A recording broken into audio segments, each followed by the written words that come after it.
내가 선생님인데 우리 아이가 학교에서 입을 떼지도 못한다고? 이야기를 전해 들은 여성분은 너무도 당황해하고 있는데요.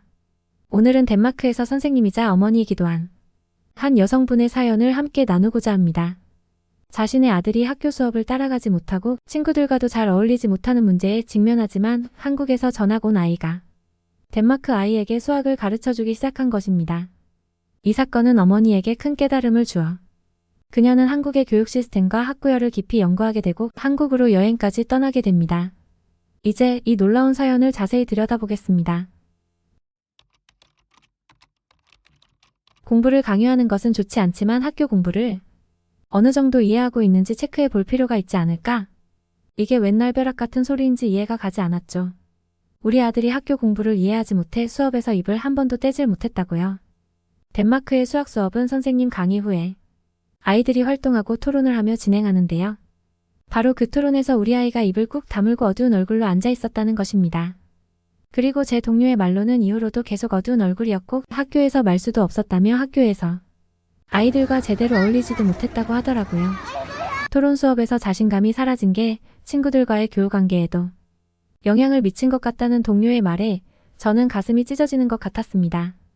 내가 다른 아이들을 가르치는 동안 정작 우리 아들이 제대로 학교 공부를 못 쫓아가고 자신감이 없어져 학교 친구들과 어울리는데도 문제가 있었다니. 그리고 이날 저녁 저는 충격적인 아들의 이야기를 듣게 되었죠.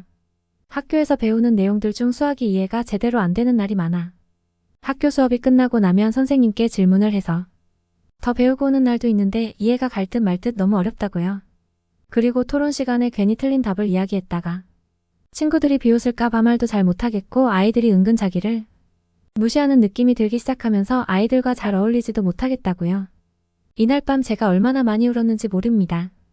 이날부터 제가 끼고 가르치기로 했죠. 그런데 자기 자식을 직접 가르치는 게 얼마나 어려운지 아마 아시는 분들은 아실 텐데요.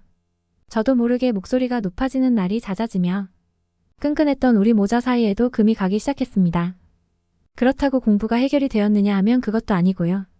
한국 분들은 학원이나 과외를 시키면 될 거 아니냐라고 생각하실 텐데요. 덴마크에는 그런 사교육이 거의 발달을 하지 않았습니다. 그래서 우리 아들처럼 학교 수업을 못 쫓아가기 시작하면 계속 처질 수밖에 없죠.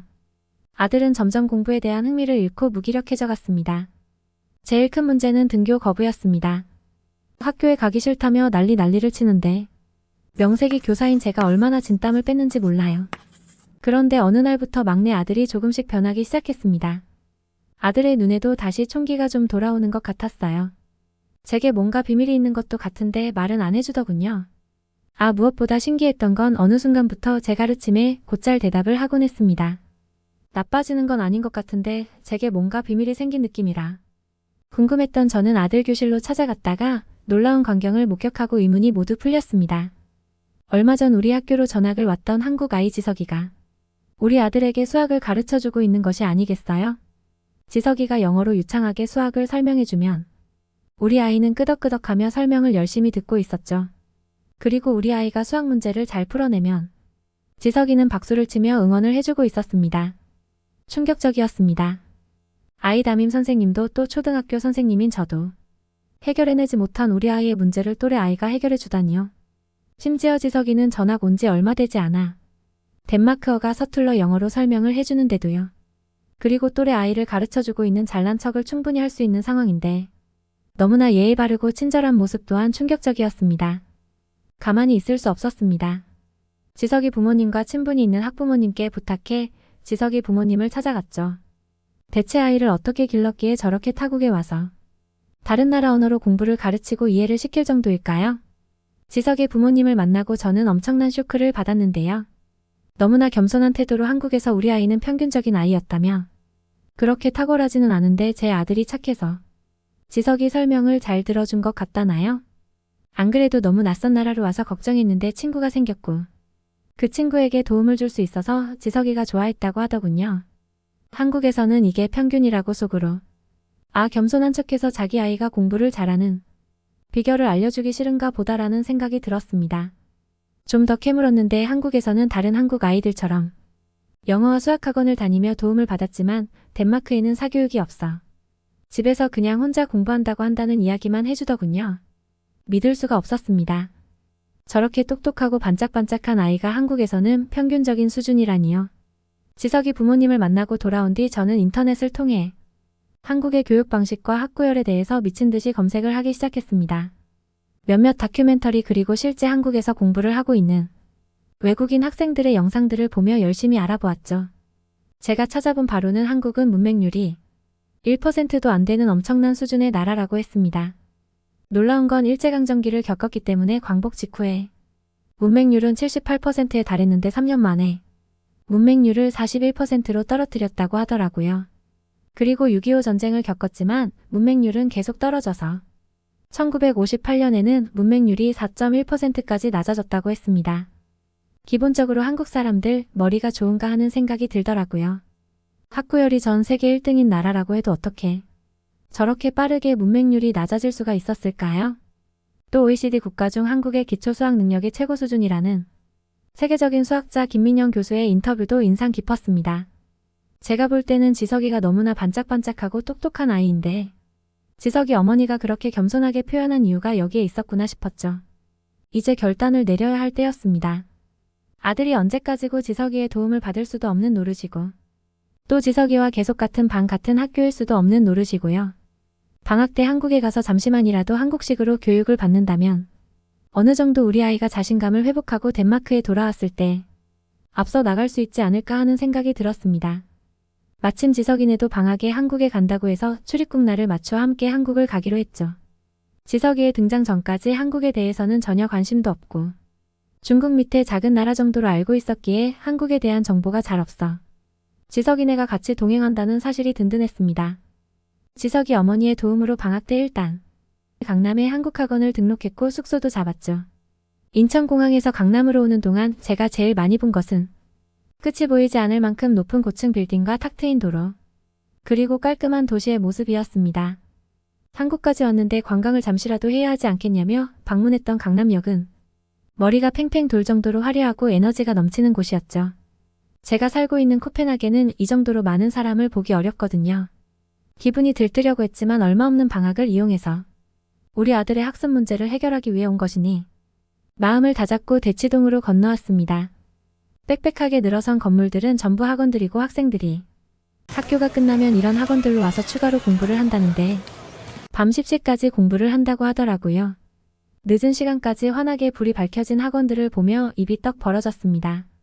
한국이 전쟁 폐허에서 이렇게까지 발전한 것은 이런 학구열이 바탕이 되었기에 가능했던 것 아닐까요? 드디어 예약해둔 학원에 가는 날 병원도 아니고 학원에 무슨 상담 예약을 하지 싶었는데 상담을 진행하면서 왜 예약을 하면서까지 기다렸는지 정확히 이해를 하게 되었습니다. 학원 원장님은 영어로 우리 아들과 상담을 해주었는데요. 먼저 아들의 수준을 알아야 한다며 단계별로 준비된 수학 문제를 건네왔어요. 그러고는 아들이 풀어놓은 답안지를 보더니 바로 아들의 수준을 파악했고요. 어디가 어렵고 어디 부분이 헷갈리지 하며 정확하게 짚어내는 예리한 학원 원장님의 질문에 소름이 끼치더군요. 우리 아이 정보를 미리 받았나 싶을 정도였습니다. 사실 교육자로서 타국의 사교육을 받기 위해 한국까지 간다는 것이 좀 부끄러워서 비행기 안에서 괴로웠었는데요. 아들의 수준을 정확히 알아내고 해결책까지 제시해주는 학원 원장님의 모습에 덴마크 교육자로서의 자존심을 다 내려놓게 되었습니다. 한국에 오길 잘했다는 생각을 했죠. 그리고 시작된 수업은 놀라웠습니다. 처음에는 매일같이 학원을 간다는 것에 너무 심한 거 아닌가 지겨워서 어떻게 듣지라는 생각을 했는데요. 우리 아이 말로는 수업이 너무 재밌고 선생님이 이해가 가게 해주니까 스트레스가 전혀 없다며 밖에 나가 노는 것보다 학원 수업이 흥미롭다고 하더라고요. 덴마크에서는 수학에 통 흥미를 못 붙였는데 이젠 아이가 수학이 흥미롭다고 이야기를 해주니 안도감에 눈물이 나왔습니다.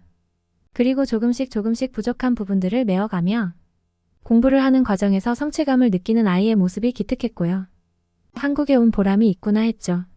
주중에는 열심히 공부를 하고 주말에는 한국 관광을 하며 제가 전혀 알지 못했던 나라 한국을 조금씩 알아가는데요. 특히 음식이 정말 마음에 들었습니다. 덴마크 음식 중 정말 맛있는 것을 말해봐 하면 아마 다들 꿀먹은 벙어리가 될 텐데요. 맞습니다. 덴마크는 식도락이 많이 발달한 나라가 아니거든요. 저도 먹는 건 그냥 생존을 위해 해야 하는 행위일 뿐. 그다지 즐기는 행위는 아니었던 사람인데 한식은 달랐습니다. 비빔밥과 제육볶음이 정말 입에 잘 맞았고 우리 아이는 불고기를 특히 좋아했습니다. 다채로운 맛을 가진 한식에 적응하며 저는 수정과와 식혜 같은 한국 디저트까지 정복했죠. 곶감과 함께 먹는 수정과는 오묘한 향과 달큰한 맛이 있어 중독성이 있었습니다. 어쩌면 이렇게 재료도 다채롭고 눈도 즐거운지 신기했죠. 케이크 종류들도 덴마크보다 훨씬 많아 골라 먹는 재미도 있었고요. 학구열이 높은 나라라 음식도 열정적으로 만들어 이렇게 맛있나 싶었죠. 그리고 늘어나는 제 뱃살과 함께 우리 아들의 수학 실력도 눈에 띄게 쑥쑥 늘었습니다. 수학의 기본 개념을 제대로 잘 잡아서 그런지 응용 문제까지 자유자재로 풀어내는 아들의 수학 실력 향상은 놀라울 정도였는데요. 처음 수업을 받았을 때 50점을 받았던 아들은 한국을 떠날 날이 다가오자 90점, 100점을 받아오더라고요. 이쯤 되자 제일 궁금한 것은 학원 선생님의 수업 방식이었어요. 어떤 방식으로 수업을 했기에 이렇게 빨리 이해도가 오르는지 무척이나 궁금했거든요. 교육자로서 꼭 한국의 이런 수학 교육 방식을 알아가야겠다는 생각이 들어 원장님과 상담을 진행했는데요. 학원 원장님의 설명을 듣고 나서 아들의 수학 실력이 향상된 이유를 바로 납득할 수 있었습니다. 한국의 선생님은 학생의 수준과 약점을 정확하게 파악한 뒤 단점을 극복할 수 있도록 약점 위주의 문제를 내주는데 개인 맞춤형으로 문제를 골라서 주시더군요. 그리고 빠른 시간 안에 풀어낼 수 있도록 반복 학습을 통해 문제풀이 실력도 늘려주고요. 그리고 애시당초 학생들의 수준을 정확하게 파악한 뒤 실력 위주로 반을 나눠 수업을 진행하다 보니 수준별 수업이 되어 성적이 잘 나올 수밖에 없는 시스템이었습니다. 쏜살같이 시간이 흘러 덴마크로 돌아갈 날이 얼마 남지 않았을 때 아들은 저에게 이렇게 말을 하더군요.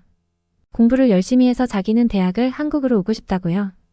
덴마크에서는 공부를 열심히 해야 하는 이유도 찾지 못했고 의욕이 생기지 않았는데 한국에서는 똑똑하고 열정이 있는 아이들과 함께 있다 보니 자기도 동기부여가 크게 됐다고 하더군요. 저 역시도 교육자로서 한강의 기적을 만들어내는데 일조했다고 생각되는 한국 사람들의 학구열과 열정에 큰 깨달음을 얻고 돌아갑니다. 이제 덴마크에 돌아가면 한국의 수학 교육 방식을 활용해서 수업을 해볼 생각입니다. 오늘은 한국에 와서 한국인의 학구열에 놀란 덴마크 교사 학부모의 사연이었습니다.